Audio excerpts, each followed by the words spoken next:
من زمان انگلیزیە زانم، فارسیە زانم، ینی عەرەبیم لە کوردیم زۆر باشترە. کاتێک تەقەکە دەستی پێکرد خەڵکی مزگەوت باشی سەرۆ هەمووی ڕای کرد. زەلام هەیە بە گاگۆڵە بە پێڵت گاوڵکیە لە درزی یای خۆی بە ناو خەڵکە ڕایە کرد. خواشاهی دە ڕۆژێکیان 22 ڕۆژ قژم پێویستی بە چاکردن و مەجال نەبوو چاکیکەم. سێ جار پێمەڵاڵە منەوەیم کەس نەتێناز. ینی ئەو شعرانە ئێمە خاوەنین تاپۆی بۆ ئێمەیە بۆ مەلای مزگەوت نەخەوتوم تا بەیانی کتێبم خوێندوێت. وتی ناڵێم بزان چاو لێ نەداوت ناخت چاو لە ماتۆڕ بۆدا بە هیچ جۆرێک کاری مەلایەتی بە پارە ناکەم. هەتا مردن بچووکتم تۆ فێری ئەلفوبێمت کردووە. بەقەی ماڵ ئێمە ئیسە ماڵ ئێمە سێونێ و دوکانە بەس غەرازی مناڵی تایە.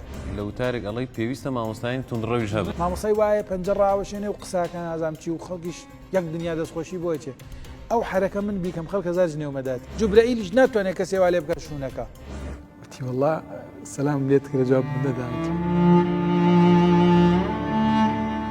ئەمە زۆر ئەمڕۆدا زۆر کاریگەری لەسرم دروست کرد. من مەگەر منداڵی مزگەوت و فەقەی حوجرەت نەبووم یا قوڵ و بەندە و زەلیلی بەردەری سەحبی کرام. الله أكبر الله أكبر لا